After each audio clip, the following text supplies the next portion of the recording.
محبوب صلی اللہ علیہ وسلم کے پیار کے ایک بول نے اس صحابی کا دل جیت لیا اور پورے علاقے والوں کے دلوں کو جیت لیا۔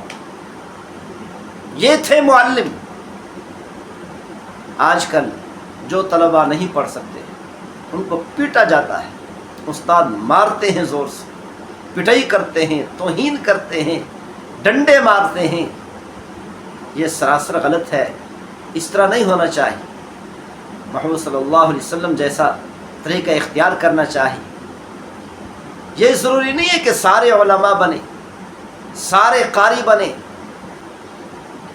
الحمدللہ رب العالمین والصلاة والسلام علی سید الانبیاء والمرسلین وعلی آلہ واصحابہ اجمعین۔ پیغمبر صلی اللہ علیہ وسلم نے قیامت تک آنے والی امت کو سمجھایا کہ استاذ اور معلم کیسے ہونا چاہیے۔ پیغمبر صلی اللہ علیہ وسلم صحابہ اکرام کے ساتھ مسجد نبوی میں تشریف فرما تھے، تو ایک صحابی آیا، آ کر نماز پڑھی مسجد نبوی میں۔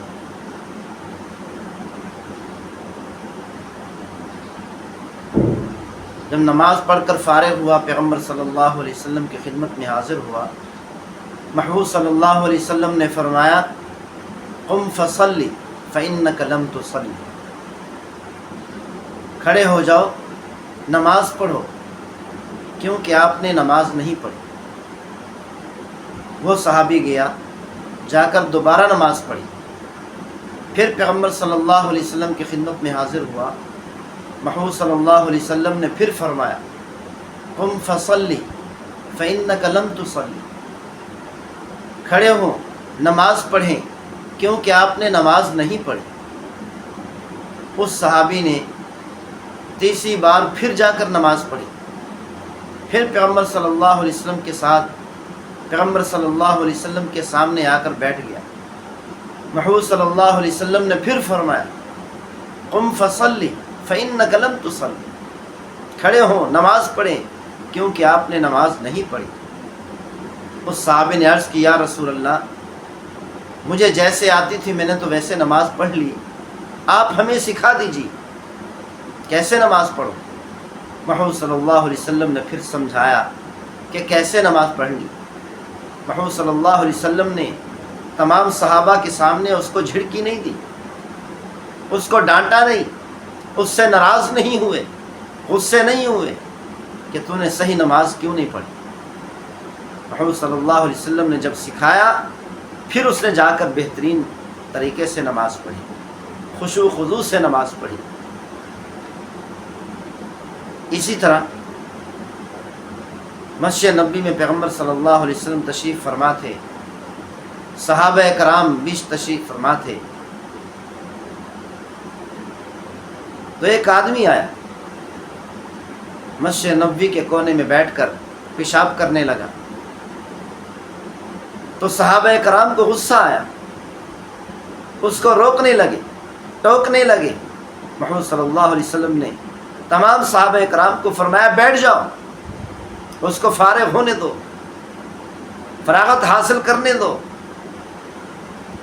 جب وہ آدمی قضاء حاجت سے فارغ ہوا، محمد صلی اللہ علیہ وسلم نے بلایا، بڑے پیار کے انداز میں فرمایا، بڑے بہترین طریقے سے فرمایا، یہ اللہ کا گھر ہے، یہ پاک جگہ ہے، اس کو پاک رکھنا چاہیے۔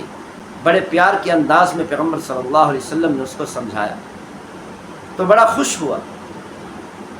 جب جانے لگا، محمد صلی اللہ علیہ وسلم نے دیکھا اس کے پاس سواری نہیں، پیغمبر صلی اللہ علیہ وسلم نے اپنی طرف سے اس کو سواری ہدیہ کی۔ دیکھا اس کے کپڑے پھٹے پرانے ہیں، محمد صلی اللہ علیہ وسلم نے اپنا کرتا اتار کر اس آدمی کو دیا، تو وہ کلمہ پڑھ کر مسلمان ہو گیا۔ جب سواری پر سوار ہو کر اپنے گھر پہنچا، اپنے علاقے میں پہنچا، دور سے اپنے رشتہ داروں کو پکارنے لگا، زور زور سے نام لے کر پکارنے لگا، جیسے دیہاتی لوگ ایک دوسرے کو دور سے زور سے پکارتے، او ہاشم، او قاسم، یا یوں کہو او ہاشمہ، او قاسمہ، اس طریقے سے اپنے تمام رشتہ داروں کو پکارنے لگے۔ سارے لوگ آ گئے، اکٹھے ہو گئے، جمع ہو گئے۔ کیا آپ کو معلوم ہے اب وہ صحابی بن چکا تھا؟ اس صحابی نے اپنے رشتہ داروں سے کیا کہا؟ رشتہ داروں کو بتایا، آج میں نے اس مرتبہ میں نے ایک ایسے معلم کو دیکھا ہے جو بڑے ہی پیار کے انداز سے، بڑے ہی بہترین طریقے سے سمجھاتا ہے۔ محمود صلی اللہ علیہ وسلم کی ساری باتیں بتائیں تو سارے لوگ متاثر ہوئے۔ سب نے کہا ہمیں بھی لے چل اس معلم کے پاس۔ تو تھوڑے ہی دنوں میں وہ صحابی 300 لوگوں کو، اپنے علاقے کے 300 لوگوں کو اپنے ساتھ لے کر پیغمبر صلی اللہ علیہ وسلم کی خدمت میں حاضر ہو گئے۔ محمود صلی اللہ علیہ وسلم کے پیار کے ایک بول نے اس صحابی کا دل جیت لیا اور پورے علاقے والوں کے دلوں کو جیت لیا۔ یہ تھے معلم۔ آج کل جو طلباء نہیں پڑھ سکتے ان کو پیٹا جاتا ہے، استاد مارتے ہیں، زور سے پٹائی کرتے ہیں، توہین کرتے ہیں، ڈنڈے مارتے ہیں۔ یہ سراسر غلط ہے، اس طرح نہیں ہونا چاہیے۔ محمد صلی اللہ علیہ وسلم جیسا طریقہ اختیار کرنا چاہیے۔ یہ ضروری نہیں ہے کہ سارے علماء بنے، سارے قاری بنے،